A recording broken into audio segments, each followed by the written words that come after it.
Okay, so next thing we need to do is set up some set-driven keys. And this is maybe optional, but a real rig would have this in the industry. But it's nice because then you can manipulate all these different things here how you need to by only ever selecting the foot control. And so your user interface, which basically that's what you're doing when you're creating a rig, is not only you're creating something that controls a character, but you're creating a user interface. So you can keep your user interface clean. Okay, so first thing we need to do is we need to decide what attributes we need the animator would like to have. And so maybe they would like to have the toe tip attribute, or the foot roll attribute, or they'd like pill the hill, or twist ankle, or I mean you can name whatever you want, whatever you need. If you've got the locators created for it,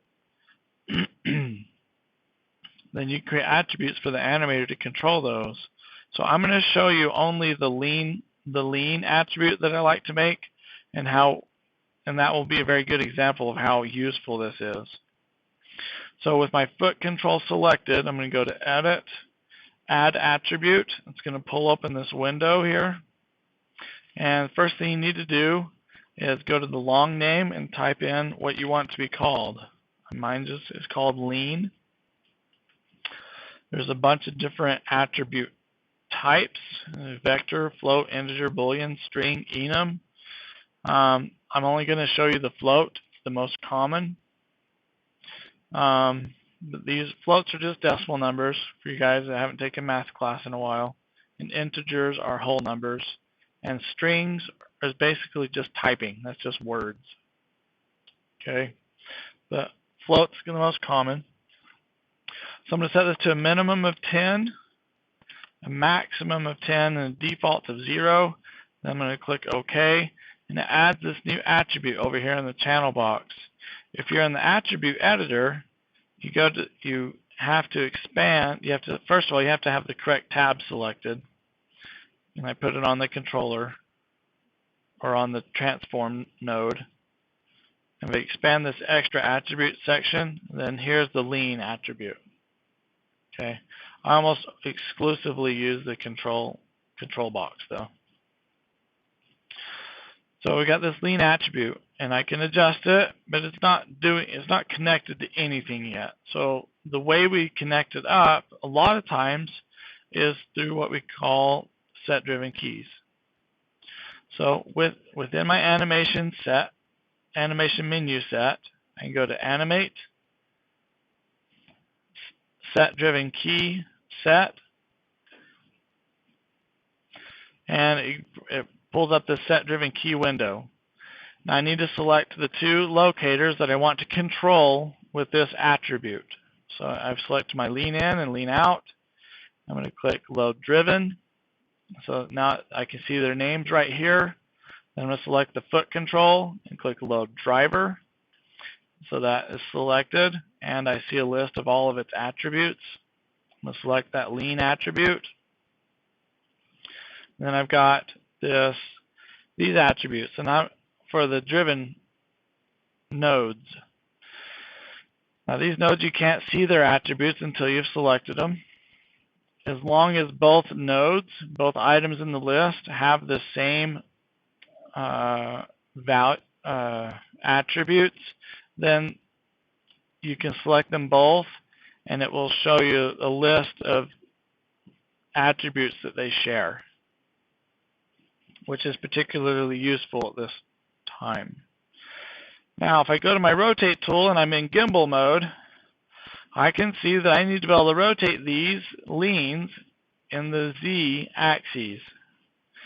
So with the driver lean selected, I can select the driven nodes, rotate Z, and click key. And you'll see that on the driven nodes, they turn to trapezoids instead of rectangles. parallelograms, whatever you want to call them, and that the rotate Z attribute now is turned red. That means that they have animation on them. That the animation that is on them is being created by this lean attribute. So now if I go back to my foot controller, and I can go back to that most easily in the SetDrivenKey window by selecting on its name in the driver section.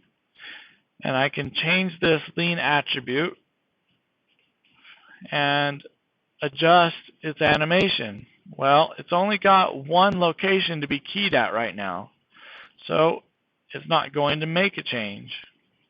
But if I change the lean to 10, then I can come back to the SetDrivenKey window, and I'm going to say lean 10 means that the lean out locator is rotated out. So I'm going to say it should rotate out to a negative 50 degrees, something a little farther than I think the animator will ever need. Okay. Now, I didn't want to change both of them like that. I wanted just the lean out one, but I need both of them to be keyed. Okay. So I have grabbed both of these objects and make sure the rotate Z is selected. I have the driver and the lean attribute selected. Then I can press key. Now it's created another keyed location. Now if I adjust my lean attribute, it's going to go back down. And my animator didn't have to come in my hypergraph or my outliner to grab those nodes to do that. So that's pretty useful. So now I'm going to do the opposite. I'm going to go to a lean negative 10. I'm going to grab my lean in locator. I'm going to rotate it to a positive 50. Select both of the appropriate nodes. And then I'm going to making sure the lean attribute is still selected and the rotate Z is still selected on the driven section. Press key.